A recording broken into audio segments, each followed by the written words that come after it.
नमस्कार, बहुत स्वागत है आपका उस शो में जिसका नाम है प्रतिशोध। और ये प्रतिशोध आप एक बार फिर आज आपने सुना, प्रधानमंत्री नरेंद्र मोदी जब ये कह रहे हैं कि ऑपरेशन सिंदूर जारी है, तो कहीं किसी को ये कहीं पर भी मुगालता नहीं होना चाहिए कि आतंक के खिलाफ प्रतिशोध का काम रुक गया है।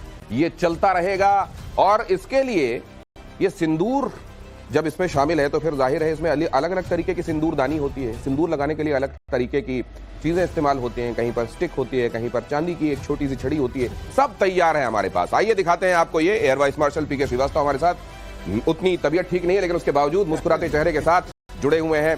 और मेजर गौरव आर्य, ये हमारे पास बाकी हथियार दिखाने से पहले इनको दिखा देने से ही हमारा पाकिस्तान के खिलाफ आधा काम हो जाता है। लेकिन पहले ये खबर देखिए, बीएसएफ ने ऑपरेशन सिंदूर में इस्तेमाल हथियार दिखाए। ऑटोमेटिक ग्रेनेड सिस्टम की और तमाम दूसरे हथियारों की प्रदर्शनी, ये नुमाइश, इन्हीं हथियारों ने पाकिस्तान को धूल चटाई थी। इसमें एंटी मटीरियल राइफल, अभी ये सब क्या होता है ये आपको हमारे एक्सपर्ट्स बताएंगे। खास तरीके की मशीन गन, ये वो ग्रेनेड लॉन्चर जिन्होंने वहां के बंकर्स को तबाह कर दिया, वो मशीन गन जिसके बारे में ये तक कहा जाता है कि पानी की बहती हुई धारा को ये एक मिनट के अंदर जब 600 से 1000 गोलियां निकलती हैं तो उसको तक रोक देता है। इस तरह की हथियार, और उधर आप जानते हैं इतनी पड़ी है मार और फिर दिखाए जा रहे हैं ऐसे हथियार। तो फिर ऐसे में पाकिस्तान तेरा क्या होगा यार। ये मेजर गौरव आर्य, ये जो हमको हथियार दिखाई दे रहे हैं और बीएसएफ हर दिन लाकर सामने ये दिखा भी देती है। आप इसको जरा वॉल में डालिएगा। ये हथियार अगर आप वॉल में डाल देंगे तो हमको समझा, जैसे ये है सर, ये सामने इन्होंने बनाए हुए हैं, ये कुछ की ग्राफिक्स इन्होंने बनाए हुए हैं। ये देखिए जरा, ये धूल चटाने वाले पाकिस्तान को जो हथियार हैं वो इसमें से जाहिर है इनका कुछ एनिमेटिक वर्जन भी इन्होंने सामने रखा है जो आपको समझ में आ रहे हैं। ये ऐसे एंटी मटीरियल राइफल क्या है सर? देखिए साहब, जब लॉन्ग डिस्टेंस पे आपको कोई जैसे बख्तरबंद गाड़ी है या आपको कोई ऐसी चीज है, कोई बंकर है जो ऐसा कोई सॉलिड ठोस टारगेट है, उसको एंगेज करना पड़ता है। तो ये एक किस्म की आप कह लें कि अगेंस्ट अ फोर्टिफाइड बंकर और अगेंस्ट आर्मर्ड व्हीकल, जिसके मतलब not a tank, obviously not a tank, but कोई ऐसी ठोस गाड़ी, उसके खिलाफ जब आपको, it's like a sniper rifle but long distance मारने वाली। और ये जो है, इस टाइप के टारगेट को मारते हैं। तो ये है ऐसे ही स्नाइपर राइफल है। स्नाइपर राइफल से आप लॉन्ग डिस्टेंस पे, ज्यादा लॉन्ग डिस्टेंस पे 800 मीटर, 1000 मीटर, 1500 मीटर, इस पे आप ये देखिए, ये ऑटोमेटिक ग्रेनेड लॉन्चर है जो फायर करवा रहे हैं। एजीएल है। हाँ, अच्छा दिनेश, मैं भी ये जरा आप इसको जिप को ऊपर कीजिए, इसकी वजह से हमको दिख नहीं रहा है। ये जो है सर, ये ऑटोमेटिक ग्रेनेड सिस्टम आप बता रहे हैं ना? जी। ये मतलब इससे ये ग्रेनेड निकल रहे हैं क्या इतनी तेजी से? इसके अंदर ग्रेनेड होते हैं, रशियन ओरिजिन का है। ये हमने खूब चलाया और बड़ी मस्त चीज है ये।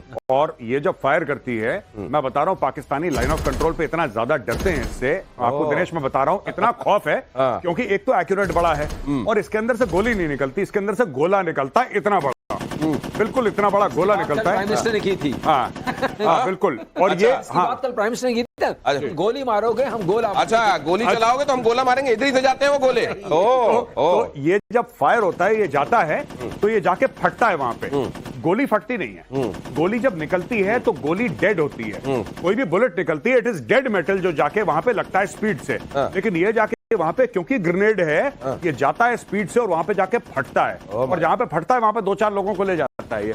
तो ये ऐसी चीजों लगातार दर लगातार फायर करता है। बहुत शानदार, वेरी ब्यूटीफुल वेपन। तो जब इधर ये गोले फटते हैं जी, तो उधर पाकिस्तान की क्या हालत होती है बताने की जरूरत नहीं है। आगे मैं आपको ये दिखाऊं, जरा देखिए, पाकिस्तान के साथ बातचीत केवल आतंकवाद और पीओके पर होगी। भारत ने एक बार फिर से स्पष्ट कर दिया, पीओके रात में सपने ऐसे डरावने आ रहे हैं इस समय पाकिस्तान को कि कहीं उसको बलूचिस्तान वाले सपने आ रहे हैं, कहीं भारत की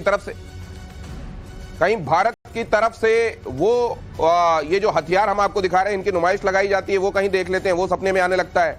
और अब पीओके, और यहां पर ये भी देख लीजिए, आतंकवादियों का पनाहगाह कसूर में आतंकवादियों का जलसा जरा देख लीजिए। आतंकी सैफुल्ला कसूरी यहां दिखाई दे रहा है, हाफिज सईद का बेटा तलहा सईद भी दिखाई दे रहा है। तो ये जो तमाम, अच्छा ये पाकिस्तान, इसी का नाम पाकिस्तान है जिसको मेजर गौरव आर्य कहते हैं कि चक्रवर्ती मार पड़े, चक्रवर्ती बेइज्जती हो जाए, लेकिन दुम सीधी नहीं होती। दुम सीधी। ये देखिए, जो सैफुल्ला कसूरी है, ये पहलगाम का मास्टरमाइंड है। खुल के वहां पे one of the people responsible, ये खुल के घूम रहा है वहां पे। ये यहाँ पे हाफिज सईद के बेटे ताला सईद के साथ बैठा है। इसकी फोटोग्राफ आई है एक बड़े प्रोमिनेंट पाकिस्तानी पॉलिटिशियन के साथ, मलिक ऐसी कुछ नाम है उसका। उसके साथ बैठ के ये लोग खुलेआम प्रेस कॉन्फ्रेंस कर रहे हैं। साहब मैं बताता हूं दिनेश प्रॉब्लम क्या है और हमारे दर्शक भी जान लें कि समस्या क्या है। समस्या यह है कि हम लोग जिस तरीके से जिहाद को बुरा मानते हैं, हम लोग आतंकवाद को बुरा मानते हैं, ये अपने बच्चों को सिखाते हैं कि बहुत बढ़िया चीज है, कैसा बनना है बेटा, हाफिज अंकल जैसा बनना है आपको बड़े होके। ये इशू वहां पे, ये हीरोज हैं, ये कौमी हीरोज हैं पाकिस्तान के साहब। These are heroes in Pakistan. इसलिए तो इन लोगों को सामने स्टेज पे आप किसको बैठाते हैं आप बताइए? कोई हीरो है, कोई चैंपियन है जिसको आप इज्जत देते हैं, जिसने देश का नाम रोशन करा है, आप उसको माला पहनाते हैं, आप स्टेज पे बैठाते हैं और बच्चों से कहते हैं कि ये सामने बैठा है हमारा हीरो, इससे प्रेरणा लो। यही तो होता है दुनिया भर में। पाकिस्तान में वहां पे आतंकी को बैठाते हैं सब स्टेज पे। देखो जरा ये और फिर उसके बाद जो मैंने उनसे पीओके की दक्षिणा मांगी कि पाक अधिकृत कश्मीर हमें मिलना चाहिए। उन्होंने कहा निश्चित मिलेगी आपको दक्षिणा। पाक को कुछ नहीं संदेश क्या दूं पाक को? कुत्ते की पूंछ कभी सीधी होती क्या? आगे अगर हमला करता है फिर कोई आतंकवादी घटना बस तब देना चाहिए, उचित सबक हो, तब नुकसान नक्शे से मिट जाएगा।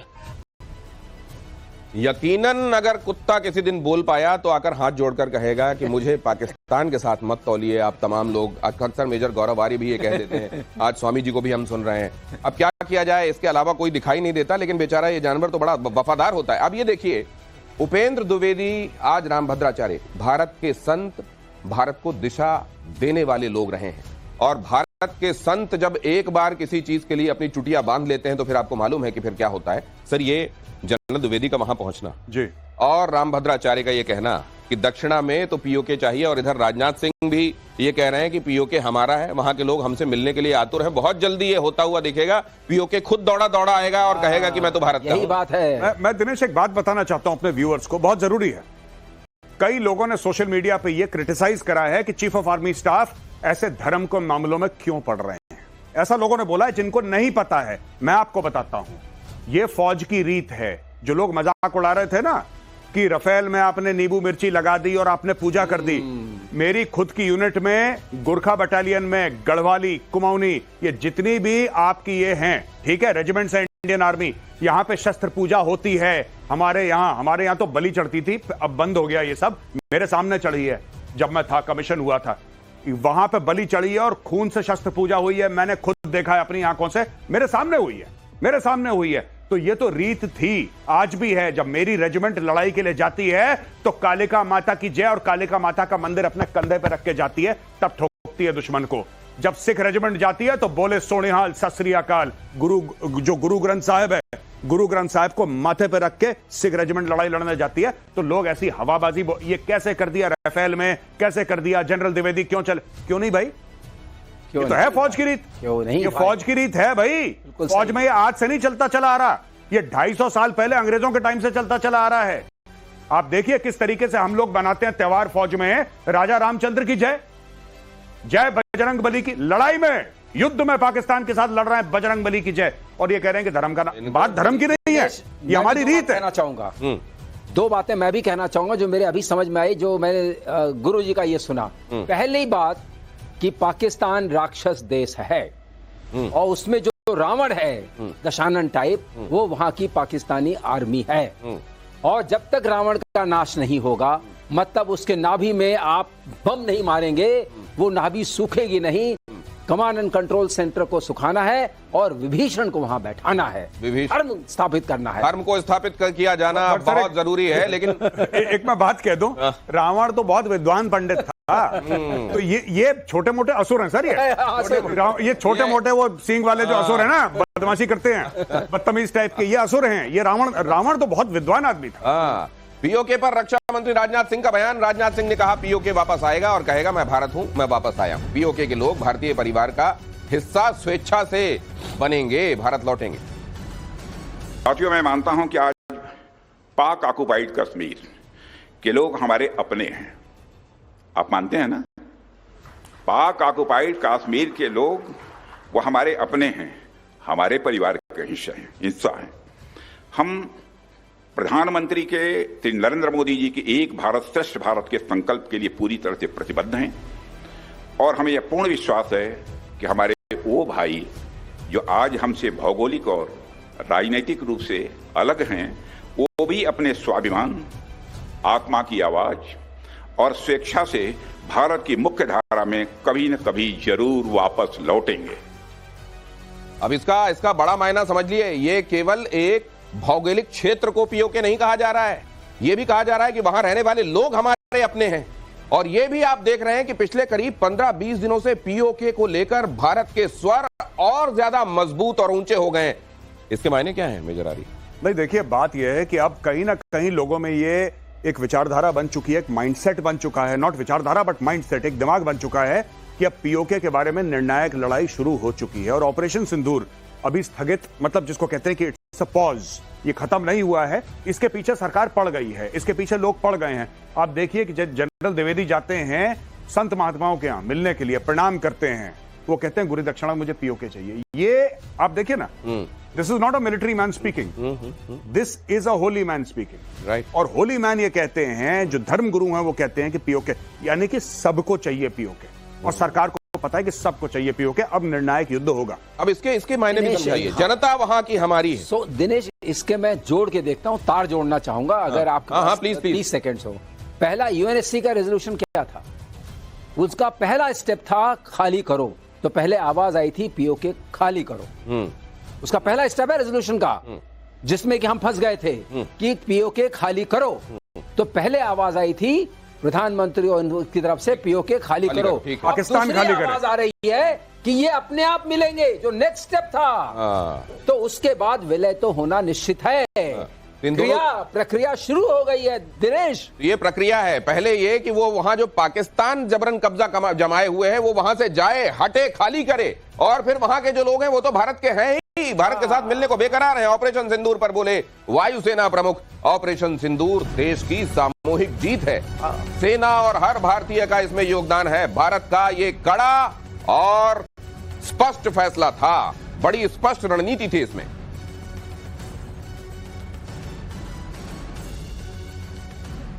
ये भी देखिए आप कि सैन्य ऑपरेशन जनरली पहले ये इस तरीके से इसको डिमार्केट कर दिया जाता था कि ये तो सेना कर रही है, ये तो सेना का काम। इस समय किसी एक मकसद के लिए पूरा देश एक है। ये बात और है कि उसकी जो रण में जाने वाली बाजुएं हैं, जिनको हम आर्मी कहते हैं, वो जा रही हैं, अपना काम कर रही हैं, लेकिन दिल, दिमाग, हर एक ऑर्गन आप कह लीजिए साथ में खड़ा हुआ है। ये एक पहले से बड़ी तब्दीली। नहीं, बिल्कुल। देखिए ओवरऑल मैं आपको बताता हूं, ओवरऑल एक थिंकिंग होती है। बात ये नहीं है यही फौज है, यही आर्मी, यही नेवी, यही एयरफोर्स। बात लीडरशिप की होती है और कोई बात नहीं है इसमें, और कोई नया नहीं हुआ दिनेश। मैं आपको बता दूं, अब एक फैसला हो चुका है। और जहां तक ये आपने देखिए रक्षा मंत्री ने क्या बोला कि ये हमारे लोग, हाँ। हम मानते हैं। और पूछा भीड़ से वहां पे कि भाई आप मानते हो कि नहीं मानते हमारे? उन्होंने बोला हाँ सब मानते हैं। ये खुद होगा, क्यों होगा? एक तो जो कश्मीर में तरक्की चल रही है, पहली बात ये। दूसरी बात यह कि पाकिस्तानी फौज, आपको पता है पीओके में एक रहने वाला नागरिक, उनके पास कंपनी नहीं है जिससे सिम कार्ड ले लें। सिम कार्ड जिस कंपनी से लेते हैं वो फौज की कंपनी, आपको पता है। वहां पे Pakistan army, Pakistan military, ISI एक टेलीकॉम कंपनी चलाती है जिसका सिम कार्ड उन लोगों को लेना है, राइट? उनको वहां के जो बाशिंदे हैं। तीसरी बात, वहां पे जो भी है वो वहां पे इलेक्टेड नहीं है, वहां पे अपॉइंटेड है। वहां पे कोई पंजाब से अपॉइंट करा है, वहां पे आईजी, जैसे हमारे यहाँ डीजीपी होता है, वहां पे आईजी, इन लोगों को अपॉइंट करा जाता है। वो एक जिसको कहते हैं कि गुलाम है, उसका नाम आप आजाद पंजाब क्यों नहीं कहते भाई साहब? आजाद सिंध क्यों नहीं कहते? आजाद खैबर पख्तूनख्वा, आजाद कश्मीर क्यों कहते हैं पाकिस्तानी? क्योंकि उनके मन में चोर है, उनके मन में चोर है कि बोलो, क्योंकि उनको पता है कि वो गुलाम है, आजाद नहीं है। तो इसको आजाद बोलो कि लोगों को आदत पड़ जाए आजाद कहने की और अपने विश्वास हो जाए कोई आजाद नहीं है, गुलाम कश्मीर है। तो यहां पर कई तरह के धंधे चल रहे हैं। एक धंधा तो वो दिखाया हमने आपको, पाक ऑक्यूपाइड कश्मीर में किस तरीके से ट्रेनिंग और लॉन्च पैड तैयार होते हैं, हालांकि भारत अब उनको ध्वस्त करने लगा है। दूसरा ये चल रहा है, वहां रिसोर्सेज की लूट चल रही है, और वहां दुकानदारी धंधा आप देखिए, सिम कार्ड तक वहां अगर बेचा जा रहा है एक कंपनी बनाकर, फौज इस काम में लगी हुई है, तो फिर समझिए तिजारत करते हैं या लड़ाई। पाकिस्तान सीमा से सटे 4 राज्यों में मॉक ड्रिल, 31 मई को मॉक ड्रिल की जाएगी। गुजरात, पंजाब, राजस्थान, जम्मू कश्मीर में ड्रिल। ऑपरेशन शील्ड के तहत ये मॉक ड्रिल हो रही है। लेकिन अब हुआ ये है कि इधर तो ड्रिल होती है और उधर ड्रिल मशीन चलने लगती है उनके दिलों में। और कई बार तो ये लगता है, अच्छा जिसको आप एक्सपेक्ट करते हैं, मोदी जी तो इस बात के लिए जाने जाते हैं कि जो आप अपेक्षा करेंगे बिल्कुल कहीं ऐसा होता हुआ दिखाई देगा जो उसके आसपास नहीं है। कहते हैं इधर मॉक ड्रिल होती थी, उधर बांग्लादेश भी घबराने लगा अचानक। यही रणनीति है। ये मुझे लगता है मोदी जी बिग बॉस खेलते हैं इनके साथ, ठीक है। उनको पहले डरा दिया बहुत ज्यादा और ठोक भी दिया। अब मोदी जी ने बोला कि बहुत दिनों से लोग चुपचाप बैठे हैं, अब एक काम करो, एक मॉक ड्रिल करवाओ जरा। पाकिस्तान के टीवी एंकर घबरा रहे हैं कि आपको क्या लग रहा है, भारत ने कल मॉक ड्रिल के बारे में बोल दिया है, क्या दोबारा ब्रह्मोस मार सकता है? वहां पे ये टेलीविजन स्टूडियोज में डिस्कशन हो रहा है और यहाँ पे मॉक ड्रिल हो रही है, वहां पे पसीने छूट रहे हैं। आपको क्या लगता है हमें क्या फौरी तौर पे हमें क्या इंतजाम करने चाहिए? हम कैसे बच सकते हैं? भारत में मॉक ड्रिल हो रही है, उनको लगा फिर से ब्रह्मोस आ रहा है। तो ये कुछ दिनों में तो भारत को ये भी कहने की जरूरत नहीं पड़ेगी कि हमारा एक ऑपरेशन है जिसको हम कंटिन्यू कर रहे हैं जी। बस बीच में कहना पड़ेगा कल ड्रिल होगी, कल मॉक ड्रिल होगी। नहीं तक पहुंचना नहीं, कल मॉक और अगली खबर यह है इनका शब्द। कि भारत में बने कावेरी इंजन की रूस में फ्लाइंग टेस्टिंग। कल आपको ये मेजर गौरव आर्य बता रहे थे कि जिस समय हम बात कर रहे हैं वहां पर इस इंजन की टेस्टिंग हो रही है। भारत की 5वीं पीढ़ी 5th जनरेशन के फाइटर जेट AMCA में हो सकता है इसका इस्तेमाल, छोटे फाइटर प्लेन में भी लगाने की योजना चल रही है। लंबी दूरी के स्टेल्थ ड्रोन में इस्तेमाल की भी योजना है। कावेरी इंजन किन मायनों में खास है और ये हमारे लिए कितना बड़ा माइलस्टोन होगा, हमारा डेवलप किया हुआ इंजन अगर हम लगा सकते हैं इन फाइटर जेट्स में? तो इनफैक्ट कल सर ने बताई थी, बहुत प्यारी बात बताई थी कि कावेरी जब बनाया था तो उसके अंदर उतना थ्रस्ट पैदा नहीं कर पा रहा था कि तेजस को वो टेक ऑफ करवा ले, उड़ा ले। तो अब क्या करा कि उन्होंने बोला एक तो हम फर्दर डेवलप करेंगे कि उसकी कैपेसिटी बढ़ाएंगे। दूसरा, फ्रांस की एक कंपनी है साफरान जो कि इंजन बनाती है, राफेल में भी साफरान के इंजन लगे हैं। उस कंपनी को यह बोला था कि साहब आप भारत में आके को प्रोड्यूस करिए और 100% ट्रांसफर ऑफ टेक्नोलॉजी दीजिए। और तीसरी चीज जो यूकैव है, यूकैव जिसका नाम घातक है, घातक में वो कावेरी का इंजन लगाया जा रहा है जिसमें कि जाहिर सी बात है पायलट नहीं, उसमें पायलट नहीं है, उसमें स्टेल्थ के फीचर्स डाले जा रहे हैं और वो ऑटोनोमस है, वो उड़ेगा यूजिंग आर्टिफिशियल इंटेलिजेंस, कंट्रोल करा जाएगा और पाकिस्तान में जाएगा। मैं ये भी सुन रहा हूं पीके श्रीवास्तव सर कि ये कावेरी को लेकर और अचानक AMCA को लेकर भारत के इस कदम से रशिया और अमेरिका भी सरप्राइज्ड है। नहीं, सरप्राइज नहीं है उनको, ये पता था कि हम ऐसा करेंगे। अच्छा। लेकिन जिस मौके पर कर रहे हैं और जिस तेजी से कर रहे हैं और जो गति आई है उससे surprise. Speed and scale. Okay, speed and scale थोड़ा सा मैं बता दूं आपको। कावेरी जो है एक तरीके से उसने हमारे लिए इकोसिस्टम क्रिएट किया, इंजन पार्ट्स का, इंजन कंपोनेंट्स का। क्योंकि किसी एक इंजन में just to tell you there are about 3000 plus parts, वो जो कि एक इंजन में 3000 से ज्यादा पुर्जे लगते हैं। हाँ, ज्यादा ये जो हमको दिखाई दे रहा है इसमें 3000 से ज्यादा पुर्जे हैं, जो कि आप जाएंगे कम से कम 700 से 800 वेंडर के पास। अब आपके पास इकोसिस्टम आ गया है। अगर आपके पास इकोसिस्टम है तो नेक्स्ट को लाने में आपको उतनी ही आसानी होगी। इसलिए अब सफरान ने भी हाथ बढ़ाया है, इसीलिए अब सब हाथ बढ़ा रहे हैं। क्योंकि हाथ आप बताइए किसके पास हाथ बढ़ाया जाता है? जिसके ऊपर आपको विश्वास हो और जो सही राह पर चल रहा हो और जिसके साथ शक्ति हो। करेक्ट। और यहाँ पर ये 3000 पुर्जे वाला कावेरी आपको दिखाई दे रहा है। ये कावेरी जिसको दक्षिण की गंगा भी कहा जाता है सर, ये हमारे लिए क्या आने वाले दिनों में, और मैं इस बात को अप्रिशिएट करता हूँ, आपकी तबीयत ठीक नहीं उसके बावजूद आप हमारे साथ जुड़े हुए सर, ये किन मायनों में हमारे लिए ये गेम चेंजर हो? देखिए, किसी भी फाइटर एयरक्राफ्ट का सोल जो है एरो इंजन होता है। हाँ। और एरो इंजन इस दुनिया में कुछ ही देश बनाते हैं जो जाने जाते हैं। Arrow engine. ये एरो इंजन है। एरो इंजन मींस क्या हुआ सर? एयरक्राफ्ट का engine. Aircraft engine, okay. Arrow engine, okay. Aircraft का इंजन जो फ्लाई कर सकता है। कि जब भी किसी चीज से आप फ्लाई करते हैं तो उसके अंदर बहुत सारे टेस्ट आ जाते हैं। एक एग्जांपल मैं आपको देना चाहूंगा। अगर हम बनाते हैं अपने पास AMCA, तो हमें 10,000 टेस्ट पॉइंट्स होते हैं, मतलब 10,000 टेस्ट हमें करने पड़ेंगे। 10,000 टेस्ट, 3000 पुर्जे, 10,000 टेस्ट, 700 से ज्यादा वेंडर। ये छोटा काम नहीं है जो इंजन आपको दिखाई दे रहा है स्क्रीन में बीचों बीच। समझिए ये क्या है? आप समझिए, इसमें हमें जो टेक्नोलॉजी जो अभी हमें थोड़ा सा हमें बीट कर रही थी, वो क्रिस्टल ब्लेड की टेक्नोलॉजी थी। क्रिस्टल ब्लेड टेक्नोलॉजी जो कि बहुत हाई टेम्परेचर पर 1500 से 2000 के टेम्परेचर पे स्टेबल रहती है। अच्छा। और वही थ्रस्ट देती है जो इंजन को चाहिए। तो उस हम मटेरियल साइंस, मैंने आपके शो में पहले भी कहा था, हमें मटेरियल साइंस को किसी तरीके से हार्नेस करना है, बाकी हम कैपेबल हैं। तो इसके लिए ये हमें मदद करेंगे, इन्होंने ये वादा किया है। हमारा डर जो है वो यूएस के साथ ये है कि शायद वो टेक्नोलॉजी, कोर टेक्नोलॉजी न शेयर करें। ओके, बहरहाल बदमाश है सर। ये बदमाशी तो खैर पहली बार नहीं है और हम इसके लिए तैयार भी हैं। भारत पाकिस्तान के बीच थोड़ा इधर कुछ तनाव कम जैसी स्थिति बनी और उधर विश्व युद्ध 3 की धमकी मिल गई है, वर्ल्ड वॉर 3। इस वक्त की बड़ी खबर यह है कि रशिया ने अमेरिका को वर्ल्ड वॉर 3 की धमकी दे दी है। रूस की सिक्योरिटी काउंसिल के डेप्यूटी चेयर दिमित्री मेदवेदेव ने धमकी दी। यह है कि देखिए अब ट्रंप ने क्या करा कि शुरू में लोगों की बड़ी उम्मीद थी कि आएगा ये फैसला, और ट्रंप ने बोला भी ऐसे था कि 24 घंटे के अंदर लड़ाई खत्म कर दूंगा, 36 घंटे के अंदर 48। अब पता लग रहा है कि सारी फेक प्रॉमिसेस थी ट्रंप की। ट्रंप ने बोला खत्म कर दूंगा, ट्रंप ने बोला है कि देखो तुम ऐसा कर लो, कर लो कल तक खत्म। उन्होंने बोला सॉरी बॉस, ऐसा नहीं होगा। अच्छा देखो, अगर तुमने हॉस्टेजेस, उसने हमास को भी बोला, हमास ने भी इसकी बात नहीं मानी, इसने हुथियों को बोला, हुथियों ने इसी के जहाजों पे अटैक कर दिया, अमेरिकन नेवी के, यूएस नेवी के। तो बेसिकली अरे एलन मस्क अलग हो गया। हाँ। एक दिन पहले उसने कहा अच्छा टाटा बाय बाय, मैं चलता हूं, मैं जा रहा हूं। एलन मस्क ने माफी मांग ली, हाथ जोड़ लिए, भाई मेरा बस का रोग नहीं है। मतलब ये तय है कि आदमी सनकी हो गया है ये आदमी पैदल है दिमाग से। दिमाग से। मैं पहले डोनाल्ड ट्रंप को बड़ा ये कहता था कि यहां बड़ा फैसला कर रहा है, और कुछ फैसले इसने अच्छे भी लिए, ऐसी बात नहीं कि सब, और मैं उन फैसलों को सपोर्ट करता हूं। आदमी से मेरी कोई गिला शिकवा नहीं है, जो अच्छा काम करता है ठीक है, बुरा काम करता है पॉइंट आउट। ये इतना रैंडम है, इसको खुद नहीं पता कि शाम को क्या बोलने वाला है। इस सवेरे का बोला शाम को चेंज कर देता है। अब खुद ही बोलिए, ये रशिया को कहता है कि ही इज मैड, और ये सब पुतिन को बोल रहा है, पूरा लिया यानी कि सबसे पंगा। ये हमारी कैपेबिलिटी है। तो दुनिया भर में ऑप्टिक्स अपनी बताते रहते हैं लोग, साहब ये हमारी कैपेबिलिटी है। भारत भी तो करता है। भारत मंगोलिया के साथ ड्रिल कल डिस्कस कर रहे थे। मंगोलिया के साथ हमारी नेवी बहुत बड़ी ड्रिल करती है, हमारी एयरफोर्स करती है, सब लोग ड्रिल्स करते हैं, और ये पावर प्रोजेक्शन है एक्चुअली। लेकिन सर दिनेश, इसमें एक और बात होती है, अगर टाइम है तो। जी प्लीज। वो बात ये होती है कि जो मिलिट्री इंडस्ट्रियल कॉम्प्लेक्स है, जो पॉलिटिकल इक्विलिब्रियम है, वो भी बड़ा एंजॉय करता है, क्योंकि आप जितना जहाज चलाएंगे उतने पुर्जे खत्म होंगे, उतने बिकेंगे, उतना फ्यूल चलेगा। वही मामला है। ट्रेड एंड टैरिफ आपका साथ नहीं छोड़ेगा। तो ये, लेकिन ये ट्रंप को लेकर आने वाले दिनों में दुनिया में, खैर अमेरिका में तो मुझको लगता है मोह भंग होना शुरू हो गया है इनसे। दुनिया में इनको कैसे, ये उस स्टेज में है कि इनको लेगेसी की चिंता होनी चाहिए कि मुझको दुनिया कैसे याद रखेगी। क्या ये अपने आप को सनकी, वो जो कहते हैं ना कि नाक में अगर मक्खी बैठी हुई तलवार लेके नाक उड़ा दो, ये उस तरह के मैं एक बार, अगर सर आपकी अनुमति हो, एक बात बोलूं बड़ी इंपॉर्टेंट। लोग ट्रंप को समझते हैं नेता है, ये नेता वेता नहीं है। ये एक्चुअली क्या है कि रियलिटी टेलीविजन का स्टार है।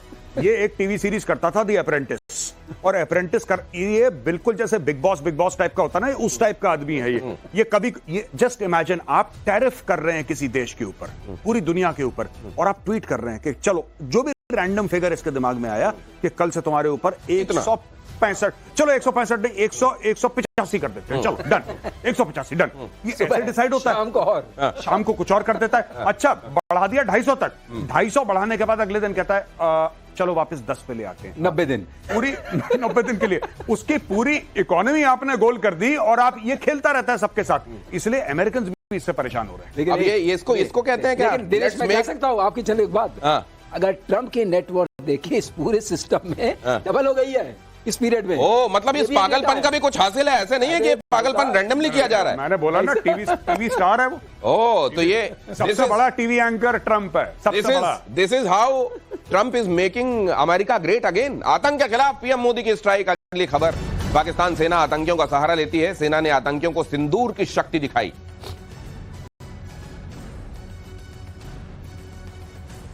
आतंकवादियों ने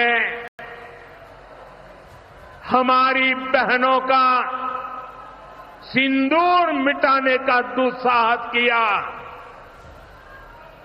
हमारी सेना ने उनको सिंदूर की शक्ति का एहसास करा दिया। सिंदूर की ताकत का एहसास पाकिस्तान को हो गया है। लेकिन अब पाकिस्तान पहलगाम के पहले और पाकिस्तान पहलगाम के बाद क्या चेंज देखते हैं आप? देखिए, मैं एक बात बताता हूं कि यह पाकिस्तान है जो सहमा हुआ है। ये अपने लोगों को कोई भी चूरन बेचे, हम जीत गए, हमने 10-15 रफेल उड़ा दिए, हमने दिल्ली के ऊपर भी जहाज उड़ा दिए, हमने S-400 हैक कर लिया। ये सारी की सारी चीजें, देखिए जाहिल कौम है, पढ़ी लिखी है नहीं, सारे के सारे मदरसे से पढ़, तो आप इनको कोई भी स्टोरी सुनाओ ये बिलीव कर लेते हैं। लेकिन सबसे बड़ी बात यह है कि जो पाकिस्तान में लीडरशिप है उसको पता है कि रुमाल कितना फटा है, कितने छेद हैं रुमाल में उसके, उनको सब कुछ पता है। वो आप बनियान नहीं कह रहे हैं आज आप? ऑपरेशन बनियान था ना इनका। रुमाल में छेद क्यों है? वो तो फट गया। बनियान फट गई थी। ये जो हम यहाँ दिखा रहे हैं, प्रधानमंत्री नरेंद्र मोदी ऑपरेशन सिंदूर के बाद देखिए कहां गए। आदमपुर पंजाब 13 मई 2025, बीकानेर राजस्थान 22 मई, भुज गुजरात 26 मई, गांधीनगर गुजरात 27 मई, बागडोगरा बंगाल 29 मई, पटना बिहार 29 मई। ये और हर जगह जाकर इन्होंने उस बात का जिक्र किया है और पाकिस्तान को चेतावनी दी है, चेतावनी दर चेतावनी दी है। मैं इसको ये समझना चाहता हूं, ये एक देश अपने एडवर्सरी पर एक तरीके का साइकोलॉजिकल प्रेशर बिल्ड कर रहा है या उसको चेतावनी दे रहा है कि अब इस बार जो है बहुत भयानक मार पड़ेगी? गौरव, मैं कुछ बोलूं, गौरव ऐड कर देंगे।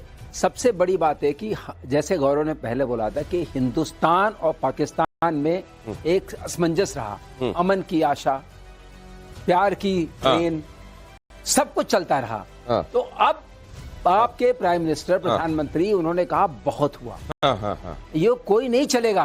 पहले समझो कि शत्रुबोध क्या होता है, जो आप बोलते रहते हैं। प्रतिशोध तभी होगा जब शत्रुबोध होगा, और इसके लिए अपने लोगों को भी जगाए रखना आवश्यक है। और शायद ये काम करना ये बड़ा, और सजग रहो। और ये जब खुद को चौकीदार कहते हैं प्रधानमंत्री, तो ये काम जगाए रखने का अपनी ये बड़ा मुश्किल है। हमारे लोगों को नींद बड़ी जल्दी आती है ना। लेकिन अब ये देखिए जरा, मेजर गौरव आर्य जी, मैं एक चीज कहना चाहता हूं आपसे। आपने शायद दूसरे तरीके से उसको बता दिया। पहलगाम के पहले और पहलगाम के बाद पाकिस्तान, टॉयलेट में जाएं आप, और हाजत के बाद आपको जब लगे कि पानी की आवश्यकता है, पानी खत्म हो जाता है। मैं ये ऐसे नहीं कह रहा हूं, मतलब आप सोच रहे होंगे कि सीरियस शो में मैं क्या कह रहा हूं। सुनिए, देखिए, परमाणु बम की बात करने वाले शहबाज की किस तरीके से पोल खुल रही है। पाकिस्तानी एक्ट्रेस हिना ख्वाजा बायत वहां की ये हीरोइन है, और इन्होंने पाकिस्तान की बखिया उधेड़ी है। 28 मई को पाकिस्तान के लिए निराशा का दिन बताया है। कराची एयरपोर्ट की बदहाली पर सरकार को घसीटा है। मैं यहाँ कराची के इंटरनेशनल एयरपोर्ट पे खड़ी। नहीं, अगर आप किसी पाकिस्तानी से पूछें कि what is the Indus water treaty, तो कह रहा है साहब हमें ज्ञान मत दो, हम जी रहे हैं। हम जी रहे हैं इंडस वाटर ट्रीटी, हमें पता है क्या है, मोदी जी ने समझा दिया है। अबे कह रहे हैं कि ना धोने के लिए ना पीने के लिए कुछ है नहीं, सब खत्म हो गया। बंदा बाथरूम गया, सूखा, what to do, carry on, कुछ नहीं कर सकते। बस यही कह सकता हूं मैं। ऑपरेशन सिंदूर के बाद अब देखिए, अब यहां पे ये एयरपोर्ट की शिकायत कर रही थी, अब यार एयरक्राफ्ट की बात भी देख लीजिए। पाकिस्तान की एयरलाइंस का हाल क्या है वो देख लीजिए। बिकने के कगार पर है पाकिस्तान की airlines. Pakistan international airlines corporation limited, पिया लिखा रहता है ना, पिया बहुत जल्दी रूठने वाले हैं, रूठ ही गए हैं बल्कि, समझ लीजिए। मेरे पिया गए रंगून किया है, वहां से टेलीफोन की तेरी याद सताती है। अब बेचारे ये भी बिक रहा है इनका। हाँ, नहीं, ये काफी टाइम से बेचने की कोशिश कर रहे हैं, को खरीदने को राजी नहीं। हाँ, इनको ये अच्छा है अभी कि भारत की आड़ में बहुत सारे काम अपने गरीबी वाले निपटा सकते हैं। और पता है एक जमाने में इसका